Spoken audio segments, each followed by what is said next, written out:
This episode is brought to you by Resy and American Express. Resy is a digital platform that connects restaurants to restaurant lovers by elevating dining experiences, providing original industry content, and helping to fill some of the country's most exciting dining rooms. Because restaurants have always been more than just places to eat. The amazing world of restaurants is just a few taps away in the Resy app and at resy.com. Hey friends, this is Audie Cornish, host of CNN This Morning and The Assignment, and guess what? Every story you care about, every angle you want unpacked is now streaming on CNN. That means you can catch my show or other CNN programming whenever you want on your favorite device. And a subscription also gets you access to exclusive video series and unlimited articles. So subscribe to CNN at cnn.com/subscription.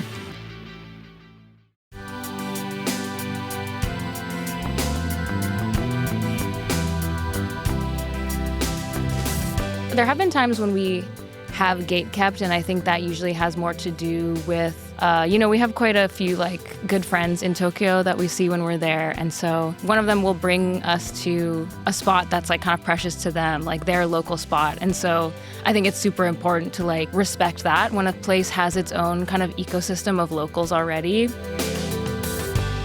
This is Taste. I'm your host, Eliza Barbanel. Anna Archibald and Kevin Serai are the couple behind Cabbage's World, an online platform where they share recipes, travel guides, and more lifestyle inspiration. Their respective backgrounds in graphic design and marketing helped turn a few viral home cooking videos into a career. And today on the show, we go deep on their backgrounds and perspective on creating cooking content, plus what's inspiring them today. Anna Archibald and Kevin Serai, aka Cabbage's World. This is Taste. Thank you for coming on the podcast. Thank you for having us. Thank you so much. We're excited. Do you guys respond to cabbages if people just kind of shout that at you? Totally. Yeah. On the street all the time. How does that feel? It's fine.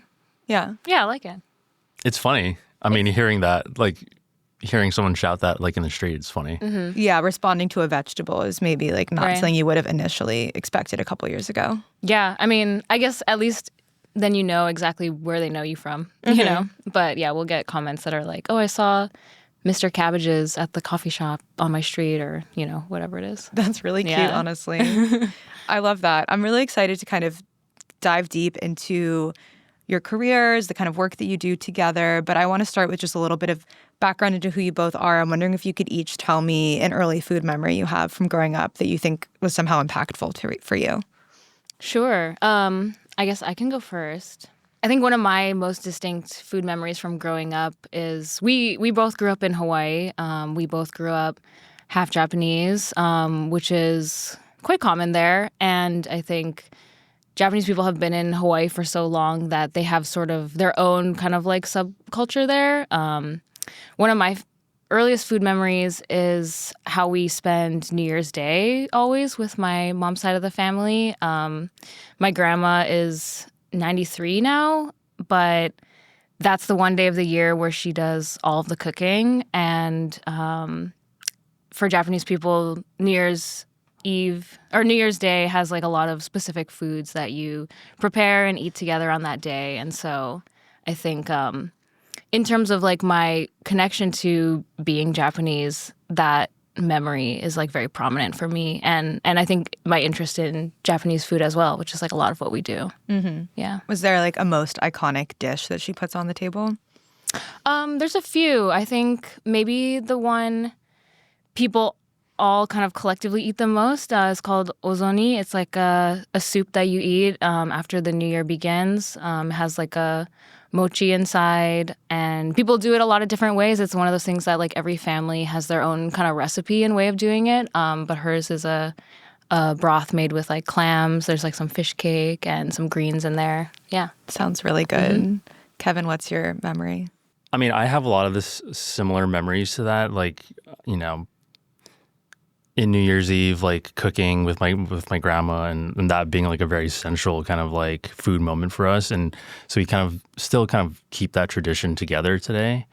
But honestly, I feel when I was a kid, I didn't really think that much about the making of food. It was more just it just kind of showed up for me. And I think that was the best part of being a kid, like, you know, coming home and my grandma just having like a table set and just like eating whatever was on there. And that was like, I mean, so amazing. But I think like when I really started to like think about making food or like food for myself was like in college. And that's when, you know, the first time I was away from home and like really missing like the food from Hawaii.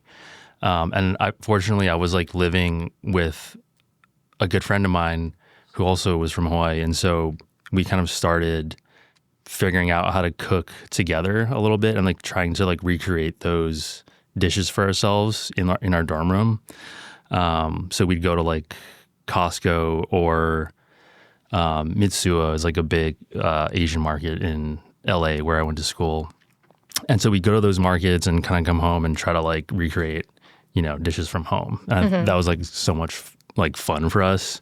And I think kind of where I started really enjoying cooking. Yeah, I feel like that is such a classic way. I also went to college and had to figure out how to make the things that I used to kind of take for granted. It is such an interesting moment of exploration. And I think it's interesting now to remember that because you two have, you know, made a career out of sharing recipes online with people. I wonder if you remember like a moment when you realized that people were drawn to the kind of cooking that you're doing at home, or maybe even how you started sharing kind of cooking content online in the first place? I mean, we really just started posting things on a whim, you know, with no expectations or thinking that anyone would see anything that we were posting. So, I mean, I guess I can tell a funny story of like when one of like our first viral videos started becoming viral. Yeah. Well, and at the time, I think, TikTok was pretty new. I feel like even most of our close friends weren't on TikTok, really, you know. It was like, it felt like a pretty anonymous platform at the time. And it was like, you know, you were just kind of posting into like a void. Yeah. Yeah. But yeah, I mean, I guess the first time we became aware that people were into it was when we posted this video of the milfoy nabe, which is like layers of cabbage and pork in a donabe. You know, it's like simmering in a broth. And that really took off for us. And yeah, we were out that night in Greenpoint, and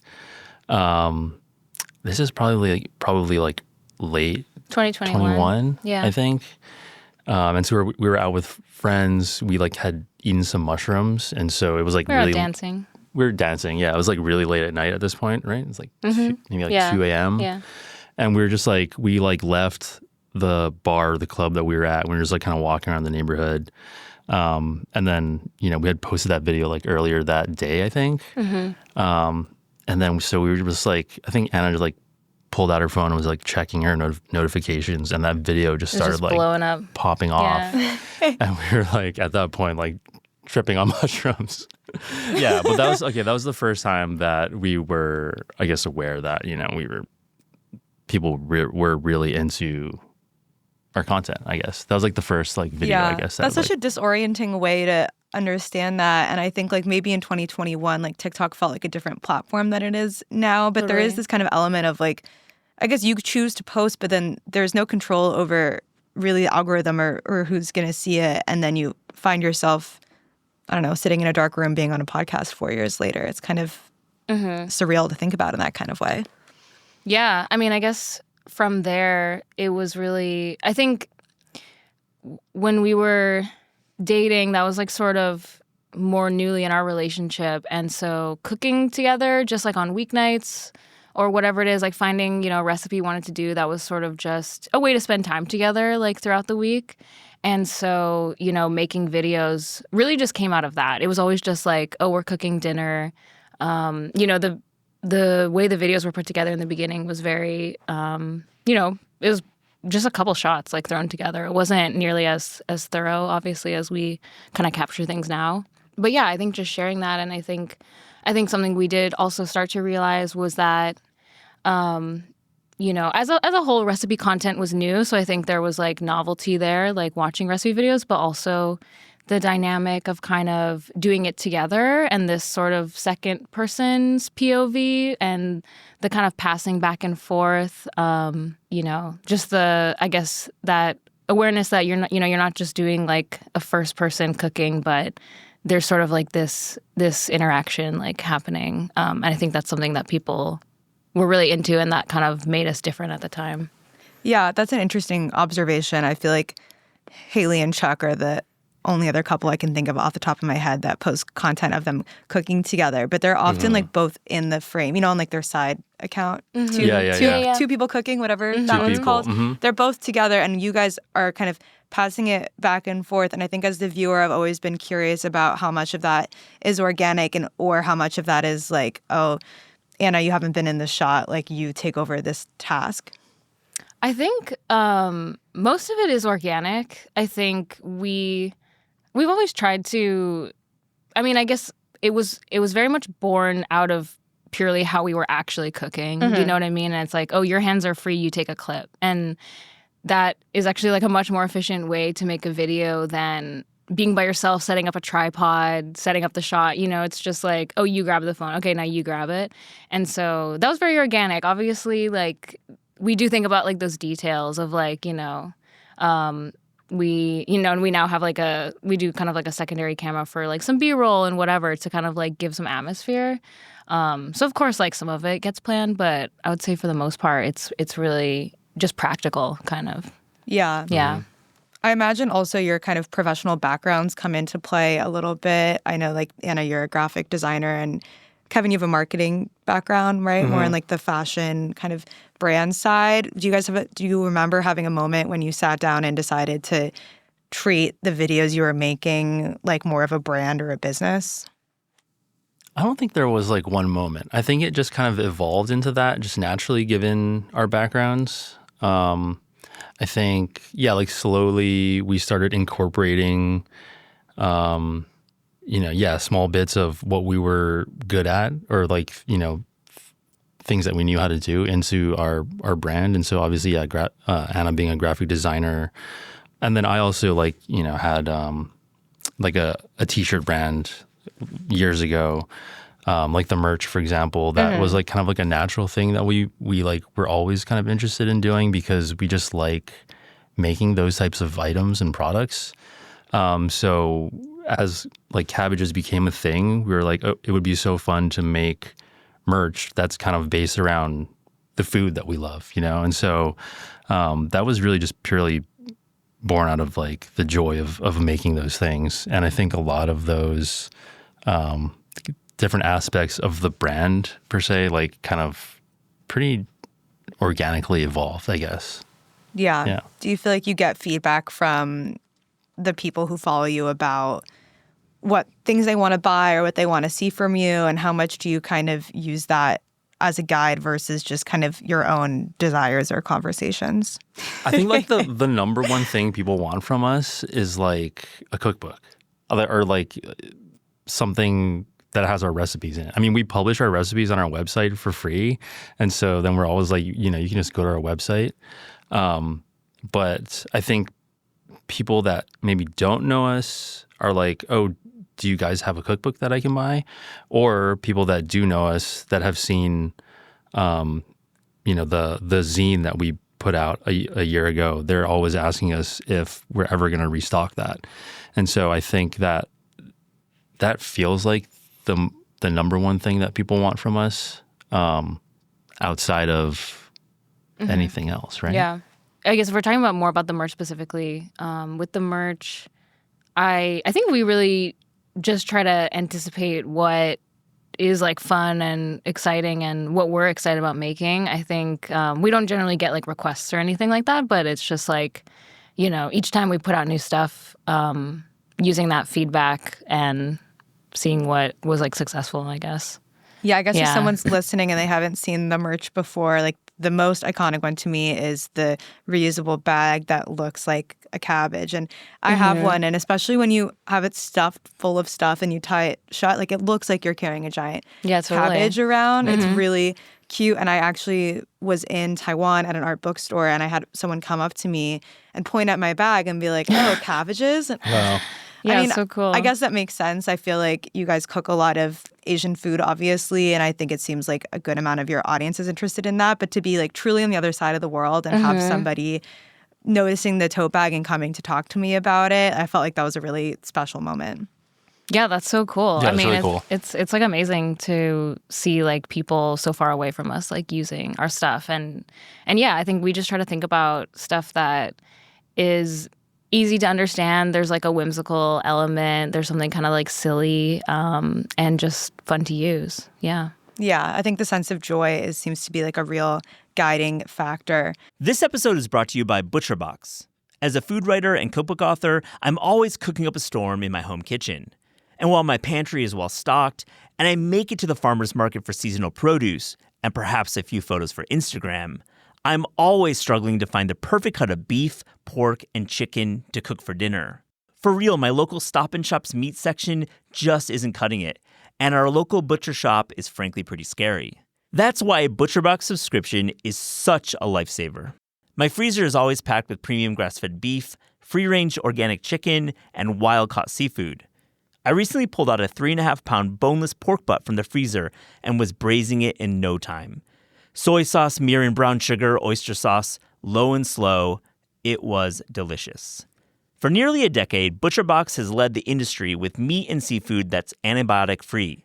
As an exclusive offer, our listeners can get free protein in every box for a year, plus $20 off your first box when you go to butcherbox.com/taste. Visit butcherbox.com/taste to get this limited time offer and free shipping always. That's butcherbox.com/taste. Don't forget to use our link so they know we sent you. Today's episode of This Is Taste is brought to you by Grow Therapy. I'm a big believer in therapy and think everybody should get the help they deserve. But have you ever tried to find a therapist online and were more stressed out by the simple act of finding a therapist? I certainly have. There's the cost, the scheduling, and of course, finding the right fit. Finding a therapist is not that simple. Grow Therapy makes it way less overwhelming and way more affordable. Whether it's your first time in therapy or your 50th, Grow makes it easier to find a therapist who fits your needs. They connect you with thousands of independent, licensed therapists across the U.S., offering both virtual and in-person sessions, nights and weekends. It's that easy. And you can search by what matters, like insurance, specialty, or availability, and get started in as little as 2 days. And if something comes up, you can cancel up to 24 hours in advance at no cost. There are no subscriptions, no long-term commitments. You just pay per session. Grow helps you find therapy on your own time. Whatever challenges you're facing, Grow Therapy is here to help. Sessions average about $21 with insurance, and some pay as little as $0, depending on their plan. Visit growtherapy.com/taste today to get started. That's growtherapy.com/taste. Availability and coverage vary by state and insurance plan. If you're like me, your skin needs some extra care this time of year. All that cooking for family and friends has me busy dipping into my favorite cookbooks, like Alison Roman's new Something from Nothing. I love her tomato kimchi soup a whole lot. This busy season also has my skin in a pretty interesting place. That's why I've continued to rely on OneSkin. I love their OS1 body formula, and it's been invaluable to have a daily routine that delivers both powerful skincare and longevity benefits, all in just a few simple steps.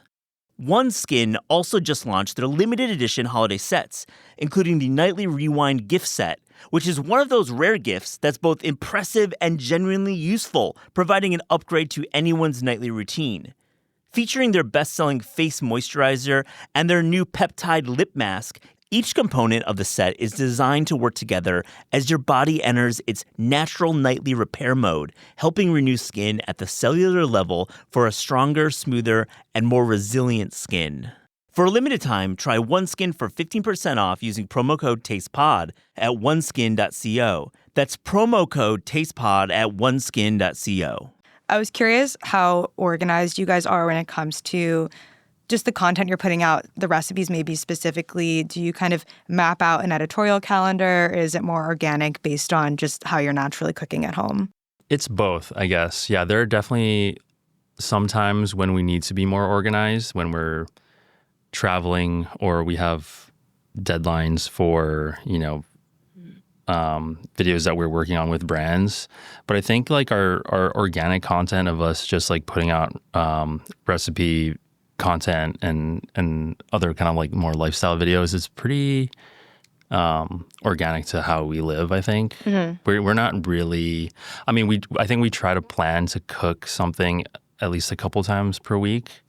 We don't plan that much. Yeah, but we're definitely not like looking ahead, you know, like into next month being like, okay, we need to make this dish. Or You're not going to drop like a Thanksgiving recipe video. No. Yeah, we actually aren't. I feel like, yes, obviously seasonality, I feel like drives a lot of people who do what we do, and we like somewhat adhere to that, but yeah, a lot of our stuff is like more spur of the moment, more last minute. I think we keep like a running list of ideas all the time, just like a notes app. So we're always writing down, you know, oh, it would be cool to like riff on this, or like, what if we made this again, but we did it this way this time, you know? And so we've always got like a running list of ideas. And then I think on a given week, we're kind of figuring out what we can like slot in and, you know, or what we can get maybe produce wise or ingredient wise, or what makes sense. Yeah. Yeah, I feel like I don't know, simple or approachable, like those are words that I think sometimes can be charged in food conversations. But I do think that whenever I see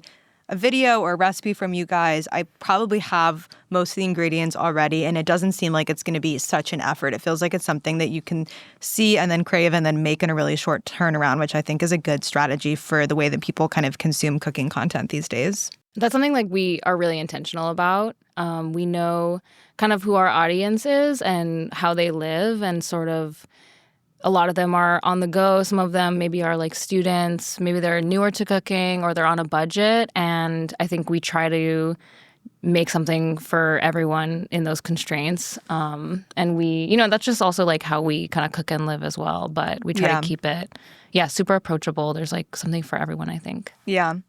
I'm curious, just as Cabbages has grown and you also have grown as people, like you started out doing cooking recipe content, but now there's kind of travel as an angle. There's just kind of your life in New York. Like, how do you kind of think of the balance of the types of content, and like what are you kind of drawn and interested in doing these days? I think recipe content is always going to be like the core of what we do, I think. And I think that always will kind of support everything else. I think food is always going to be like our great connector between all the different stuff that we're doing. But I think over time we've learned that people are kind of interested in seeing more of like the lifestyle around it, you know? Like I think going back to talking about how we were making the videos and showing that there's two of us and it's like more of an activity than just a, you know, step by step. I think we kind of realized over time that people are interested in seeing the world of Cabbage's world, you know, not just the food. And so yeah, expanding that into just like how we like to travel, what we like to do at home, those kind of things. And it's like really fun for us, I think, to like have other ways to like share that aren't always just like pumping out recipes.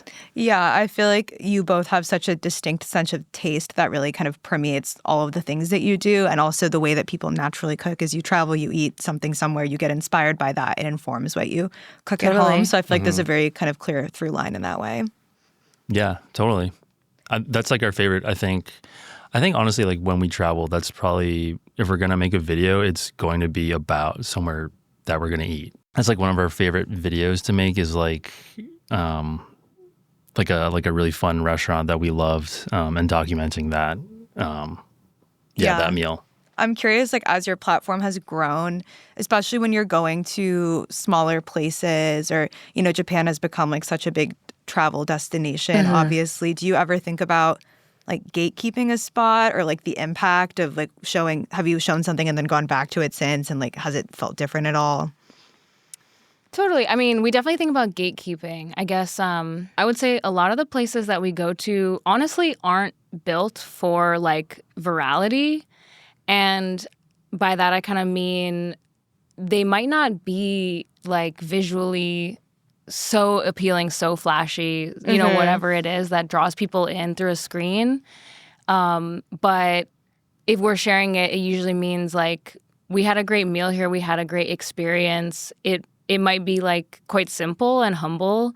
And so if you go try it, you'll probably enjoy it, but it's not necessarily going to like garner a huge amount of like viral attention, I guess. And I think there have been times when we have gate kept, and I think that usually has more to do with, we have quite a few like good friends in Tokyo that we see when we're there, and so sometimes one of them will bring us to a spot that's like kind of precious to them, like their local spot, and so I think it's super important to like respect that when a place has its own kind of ecosystem of locals already and, is maybe not built for foreigners or like tourists to show up there. I think that's usually pretty easy for us to like discern and know, what to sort of keep more sacred. Yeah, I feel like it does seem like there's a lot of intentionality and care in what you do share. And I think I don't mention that to be like Cabbages ruined a spot or anything, because I'm sure that totally, hasn't happened. But I think there's been such a culture of just like people automatically posting wherever they are and like not necessarily getting permission or even thinking about it. But just because you guys do have this as part of your work, it seems like it must be a consideration. Yeah, I think it's something that you're always thinking about. Yeah. I think especially when we're back home, like we're very sensitive to sharing places when we're back in Hawaii, because I think it can be difficult sometimes with tourism there and like driving people to a local spot that you don't want everyone to know about, especially not even food, but like a beach, for example. Like, there's so many, spots that we go to when we're home that it's like we're going to like keep this for ourselves kind of, or for the community there. And so I think especially there, we kind of know where to pick and choose, like where to share. Yeah, I was thinking about how being from Hawaii must give you an interesting perspective in terms of like the fantasy that people have about the places that they travel to versus like the reality of actually living there. So it's interesting that you mentioned that. Yeah. Totally, yeah. And I think I think it's like a great example for, just talking about gatekeeping and all other places too. But a lot of the places we share, it's like there are so many places that we genuinely love them. We genuinely would recommend them to any close friends who are visiting for the first time and be like, you have to try this. And everyone knows about them. You know what I mean? It's like we're not like blowing up a spot. It's just like, these are real recommendations, but they're for everyone. Yeah. Sometimes good things are popular also. Like I tell everyone to go to Russ and Daughters when they visit New York. And that's been, the spot for over 100 years. And there's plenty of tourists there, but it also is a place that I go when I'm nearby. Yeah. Yeah. There's so many places like that in Hawaii that we love, that tourists also fully know about. Popular for a reason. Yeah. Yeah. Yeah, exactly. I'm curious also how you think about like brand partnerships. Do you have any criteria that you consider when you're deciding whether or not to take one on? I think. I mean, you must. Yeah, for sure. I think we've been really lucky to be able to like work with a lot of brands that we already love. I mean, there are so many brands that like we use every day in our kitchen that like we've been fortunate to work with. So I mean, in regards to like food, something that we can back, you know? Yeah, I mean, I think we're always thinking about, does this make sense in our lifestyle? Is it already a part of our life? Would it make sense in our life? And would it make sense in like the lifestyle of the people who follow us? And, a lot of that comes down to the same things we're considering with recipes themselves, which is like affordability, accessibility, keeping things like approachable. Yeah. Yeah. Like just making sure it fits. Totally, yeah. Yeah. I mean, sometimes it leads to other kinds of collabs. Like I saw this week that you guys did something with Zoran Mamdani in advance of the election, which I feel like if you were an influencer and you didn't get asked by Zoran's campaign to do something, I feel like that must be crazy because he's been on a tear. But I was curious how that came about and what that was like, if you are up for talking about it. Yeah, he has been on a tear. Yeah. But yeah, we were super lucky to just get like a couple minutes with him. Did his team just like DM you guys? Yeah, it was super last minute. His someone from his campaign just DM'd us and was like, "Hey, can you be at the H Mart in Sunnyside, Queens in 45 minutes?" You're kidding. Yeah. And luckily we were already out. We were like dressed, and we were like, "All right, call the Uber." Yeah. Yeah, Duty calls. we like debated for 10 minutes and then we were like, we have to go, Yeah. Obviously. Yeah. What was that like to like record with him? in a grocery store. It was super cool. I mean, on the way there, so like obviously we didn't have any time to prepare. We were in the cab, you know, being like, what are we going to ask? What are we going to do? What are we going to do? And I mean, ultimately, we just were like, this is important to talk about right now. Let's get some pictures with him, chat with him. And I think this would be a really great way to like remind our followers to vote and, you know, pay attention to this. So, but yeah, it was pretty cool. I mean, the moment he walked in, we're in the food court at H Mart in Sunnyside. And the moment he walked in, I mean, people were like so excited to see him, you know, workers, like people eating lunch, older people shopping. And that was like honestly really kind of like amazing to see, just like the energy and the excitement around him. Yeah. From like all types of people. Yeah, he's a professional too. I mean, like recording with him, he is just so on it, you know, like we were like so flustered, like what are we going to ask him? Like we don't know what to do. And he's just like, right. And of course, everyone questions. is watching you. Yeah, There's like, you know, his whole posse, everyone in the store is watching. Yeah. But what did you ask him? We asked him what was like what his like favorite like on the road snack was. A few like funny questions. We also were the first people to talk to him, and he was like he had like a lot of like interview reporters around him, and so we were like, let's just like ask a few kind of like lighthearted questions, and then ask him to, you know, put out a reminder about voting. Yeah. So yeah, we asked him about if he has any like snacks that he likes to keep with him on the campaign trail. He wasn't really a snacker. Well, he says, what did he say? I eat biryani, like flavored cardamom seeds. And then he said, I just eat a lot of biryani. Yeah, like that was so like, funny. All right, you know, like, he doesn't have really, time for snacks. Snack. He's gotta satiate. He hasn't even been sleeping. I don't think so. I don't think he has. Worried about him. Yeah. I was out last weekend when he was, you know, going to all of the clubs, and I was that was furious the same day that I missed him. I was like, how he's been to like 7 clubs, and I was at none of them. We actually got sent the schedule for that, and it was like we're like, we don't have the energy for this. Club, bus, club, another club. Tip me off next time. Yeah, like, sorry. It's like They said I couldn't say, but yeah. Okay, that's fair. That was pretty cool. That's fair. We're protecting his schedule for the greater good. Yeah, gotta keep him safe. Yeah, that must have been a kind of surreal moment to be able to like have access to somebody in that kind of way who's like, you know, political career you support and have the opportunity to kind of share it with people as well. Yeah, I mean, it was super cool, and he was extremely generous. I think with everyone who came up to him, you know, even just people who wanted a quick photo or to share something with him. He was like super, super generous with his time and attention. So yeah, we're lucky we just like had the opportunity to, you know, do what we can do and just, yeah. This episode is brought to you by Tempo. We are all really busy this time of year, and sometimes cooking is not an option. Though we crave a healthy, creative, home-cooked meal that an Uber Eats delivery or slice of pizza isn't going to satisfy. Tempo is a smart solution. Delicious pre-made meals, creative and always interesting, arrive to your door perfectly portioned for lunch and dinner and ready to eat in just 2 minutes. I recently gave Tempo a try and was super impressed. No, for real, it's great stuff. The tomato bolognese and cavatappi with garlic parsley green beans was exactly what I wanted after a busy day. And the pulled pork sweet potato fajita bowl with rice and beans was the perfect meal after a busy day of interviewing chefs and writers in the podcast studio. Sometimes you just don't want to think about dinner. Tempo has the solution. With 20 meals available for delivery each week, mealtime is never boring.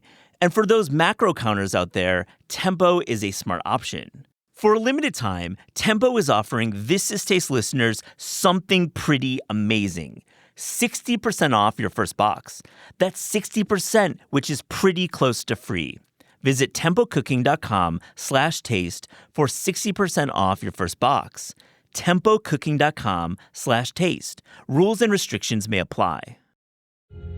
This episode is brought to you by Netflix. New players, new games, new rules. Squid Game, The Challenge returns for a gripping second season. 456 contestants from all walks of life, competing in the ultimate test of strategy, alliances, and endurance. For a life-changing prize of $4.56 million.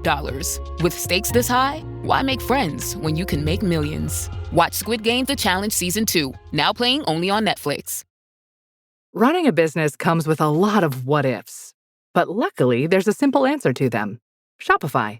It's the commerce platform behind millions of businesses, including Thrive Cosmetics and Momofuku, and it'll help you with everything you need. From website design and marketing to boosting sales and expanding operations, Shopify can get the job done and make your dream a reality. Turn those what-ifs into... Sign up for your $1 per month trial at shopify.com/special offer. Yeah. So you mentioned how people want you guys to make a cookbook. I'm curious if you yourself are interested in making a cookbook, and if so, what kind of book you would want it to be.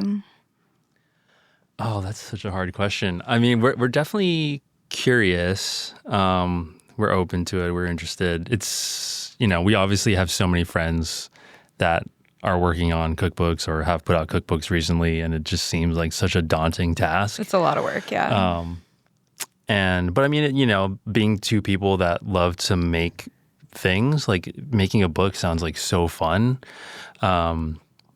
So yeah, we're definitely thinking about it. I think what the book would be is kind of up in the air, but obviously I think we have like a pretty, a good grasp of what our POV on food is. And I think that's obviously like what people would want. And so that's, it would just be a book about our food. Yeah, I think also because neither of us come from like a food background, and this all just came out of the last few years of like posting and kind of like practicing and in the way, along that way, like finding sort of our perspective on food. I think it did take us a long time to arrive at a place where we had like a clear vision of that, And so I think now that we do, it's like, okay, yeah, that's something that we can like think about of like, what is a cookbook from our perspective. But yeah. Yeah. Even just going on that journey yourselves over the past couple of years, is there a specific way that you think you've seen your food kind of evolve or grow? I think we've definitely taken more chances recently. I think when we first started, like in the very early days, we were really just cooking existing recipes. We weren't really making our own food per se.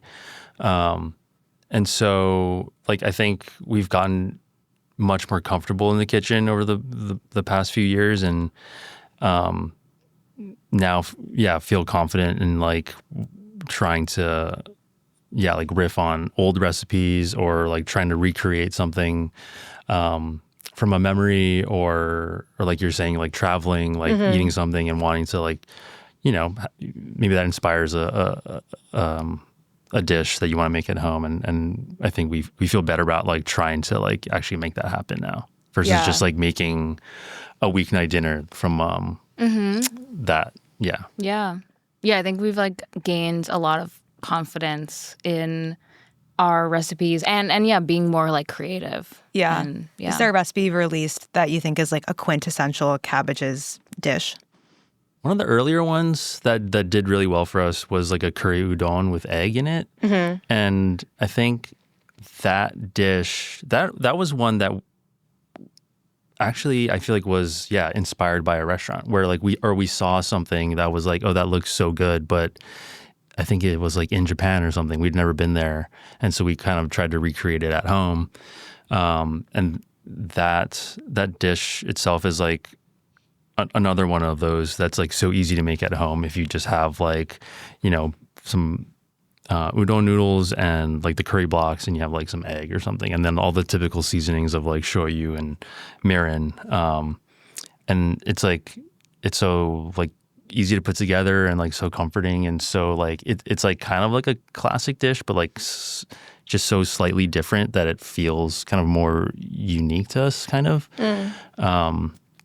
And it's something that people I think always are making and posting and like tagging us in still to this day. So, what do you think? Yeah, I think that's like a major one. I think we had this other recipe that has always continues to be really popular. It's called fish sauce teriyaki chicken. It's basically a riff on like a teriyaki chicken thigh with like a fish sauce base. And I think there's like some layers to why that one did well too, because it's like it's quite simple. There's a little something different going on with like the flavoring, but it also has sort of a technique teaching component, which is, just how to properly like brown your chicken thighs with skin on and stuff. And I think that is like we realized it was like such a learner-friendly recipe that a lot of people were like attempting for the first time and then like hitting it and being like, oh damn, I could do this, you know, and like this came out so good. Yeah. Sometimes it's like just the presentation too, because with that chicken, it's like the way we like plate it is like we cut it into like cubes basically, which is not that common for like a normal teriyaki chicken dish. And so I think people like visually like see that and think it's like fun to... It's like appealing to like pick up a little bite and eat it, Yeah, it's the perfect like ratio to everything else. Yeah. Our mutual friend Diane told me to ask you which one of you guys is the better cook. I always say that Kevin is the better cook. I think Kevin's like a more confident cook, but I also think we're good at different stuff. I think I feel more confident, honestly, leaning into more like Japanese recipes. I think I'm also a little bit better with like vegetables. He's more of the meat chef. The meat guy, yeah. You agree with that? I think so. I think I tend to maybe just like cook more often, you know, when it's just like a lunch or something. I'm kind of like down to get all the pots and pans out for like lunch during the week. And, is that because you make Anna do the dishes? Yeah. But it's okay. It's worth it if I get like a really good lunch. Yeah. Yeah, I think... Okay, it's a very diplomatic answer. I felt nervous asking that question, to be honest, because I don't want to be causing discord. But I think when you have a routine of cooking a lot with one other person, you really do get a sense of like, where do your strengths lie? You know, my girlfriend Shirley and I cook together a lot as well. And we kind of, at this point, decide on what we're making for dinner. I kind of know automatically like which elements of the task she's going to take on and which ones I'm going to do. For sure, yeah. Yeah, I think, you know, when we're cooking, it is like collaborative, but I think... Yeah, I think Kevin's really good at having like a clear vision for a dish, like down to the presentation and getting it there, even if it's like a first attempt. And I think I'm very analytical about actually how our recipes are written and how and if the steps like sound approachable, if they make sense, if they're going to be like easy for someone else to pick up. And so I'm always kind of like editing as we go with those like instructions in mind. Like, to pass along. She's great at making a recipe that's like people will want to follow. Yeah. That sounds like a very well-matched pairing then, which is good. Yeah. You need like the technicality and the riz. Yeah. How much do you guys look to other online food creators for inspiration or just an understanding of the landscape? Oh, all the time. Yeah. I mean, I think we obviously have like some really good friends like in the space, but I mean, there's so many people doing like cool stuff online, and honestly, I think a lot of the people we have followed for a long time have like taught us so much, you know. Yeah, we like learn so much from watching people's videos too. Yeah. Or like making their food. Like we love to make other people's recipes. Yeah. When we see them. It teaches you a lot. Yeah. Are there any people whose recipes you cook often? I mean, obviously, I think we're really close with Haley Catalano and Chuck Cruz. And I mean, we've been, you know, before we were friends, we were following each other for a long time and love their like all of their content. They have great recipes. And yeah, we've totally learned a lot just from watching them, you know, for years now. They're such pros. I feel like even the way that they're handling ingredients or doing their prep in the video, you can pick up so much from. Definitely. Yeah, absolutely. Yeah. Who else? Like recently, we've been really inspired by Jesse Jenkins of was it A Day Another in Day in Paradise. Do you know Yeah. that? No, I have to Adip. check it out. It's like Adip food. Adip Adip food, food, yes. Yes. Yeah, he's amazing. Yeah. Yeah. Amazing like video content just on Everything its looks so own. But good. he Yeah. always ends with like the cleaned plate, Yes. like with no Yeah. food left on it, which is very satisfying to me. Yeah. Yeah, I love that. But yeah, I mean, yeah, his videos are like stunning just as videos, but yeah, his recipes are really great too. We got his cookbook that came out recently, and yeah, the way he cooks is just like really fun and interesting. Yeah. It's seasonal and kind of like unconventional, but things you also want to eat. Totally. Yeah. That's cool. Do you feel like when you meet either other creators whose videos you follow or people who follow you that there's like a gap between the expectation of like what someone is going to be like in person, like when you see their content? Does that make sense? Yeah, I don't know. Kind of feel like I can get a sense of people's personalities through their content, or even their cooking sometimes. Right?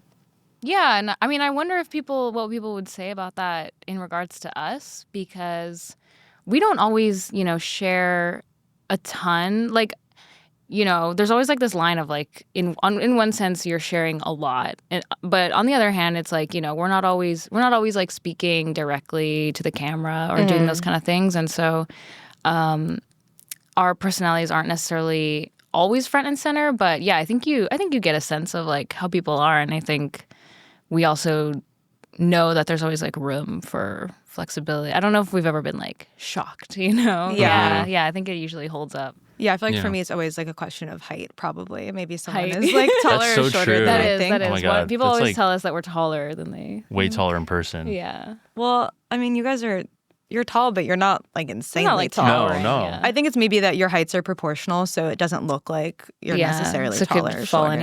anywhere. Do you ever think about this kind of trap of parasocial relationships, like sharing things online? I often wonder if people who have like more of like a quote unquote brand account, like what I would say Cabbages is, if that kind of allows you to have a little bit more room for yourself as opposed to somebody who's like really like putting their name and their face in the front of it.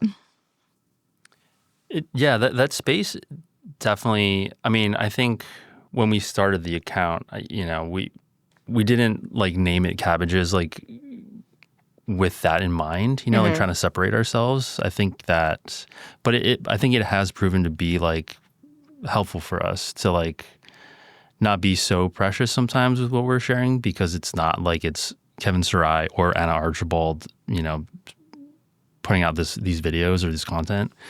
And we can kind of be more of like the caretakers of this brand, like you're saying, this world in which we can kind of like populate with the things that we love and we like, and share it with other people.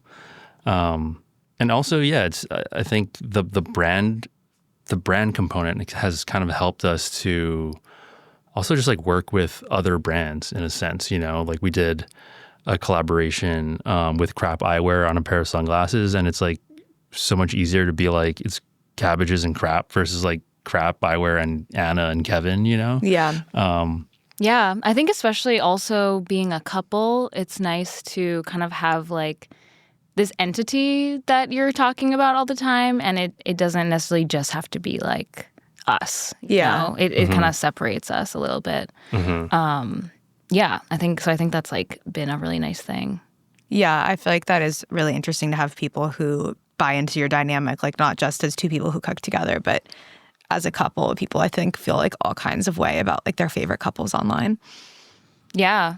I think it like gives us like a little bit of separation, and I mean, I think it's impossible to not have parasocial relationships now. You know what I mean? If you're on social media, if there's people that you're watching, of course we all have like feelings about our favorite people. Yeah. But I think for the most part, we're super lucky that like we have honestly a really kind audience that has always been really nice to us for the most part. We have a lot of support, and when we meet people on the street or whatever, it's always a super positive interaction, and we're really lucky in that way. That's good. Yeah. I'm happy to hear that. I want to make you guys play some favorites and do a rapid fire to close today, if you're ready. Yeah. Is it one answer each, or Yeah, is it... I want you each to answer, okay. and you can decide who wants to answer first, but it's going to be consistent the whole time. Okay. Oh, You go first. I go first? Yeah. Okay, Kevin's going to answer first. Sure. Wait, no. Maybe I'll go first so I can take your answers. No, you go You want to rock, Yo, paper, go. scissors for it? You can go first. Okay, I'll go You can't first. steal my answers, though. Okay, Anna's going to go first. You're also sitting closer to me, so Yeah, that makes yeah, sense. yeah. Okay. Your favorite cookbook right now? By Heart by Haley Catalano. That was my answer.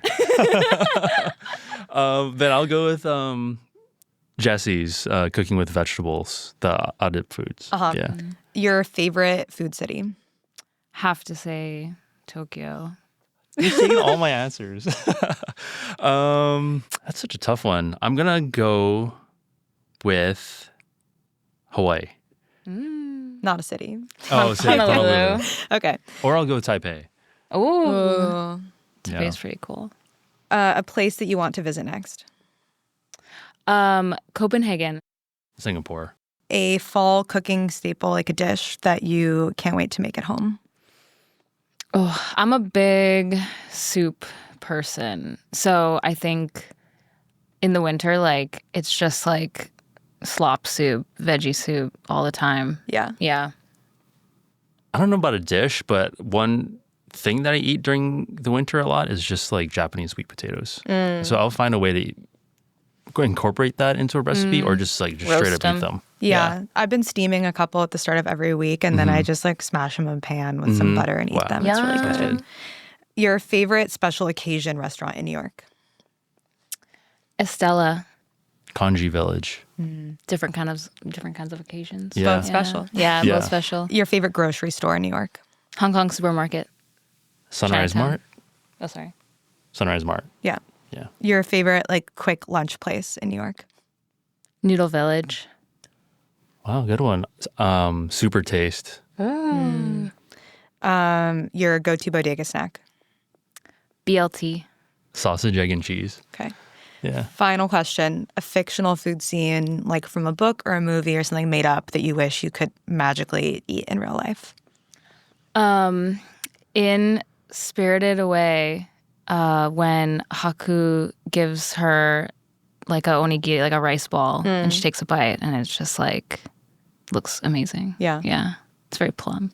Or in Bug's Life, when they have those dewdrops. Yeah. And they're like, They're sucking them down. That's a deep cut looks answer. good. Yeah, it does. Mine would be, there's like a scene in Tampopo when they're talking about like the old man is teaching the younger guy how to eat ramen. Familiar with that one? But he's got like a whole process to it and it makes it sound so good. It's a big food movie. Yeah. Yeah. Well, these were all great answers, and thank you so much for coming on the show. It was so fun to speak with you. Thank you so much Yeah, for having thanks for us. having us.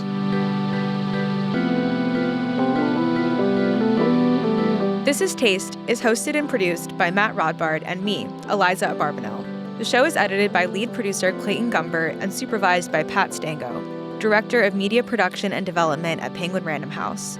Thanks to Shalia Harris and the production team at Penguin Random House. Theme music by Steve Rydell, logo and guest illustrations by Ellie Skurzat. Visit Taste online at tastecooking.com and make sure to subscribe to our newsletter to keep updated on all cool things in the world of taste.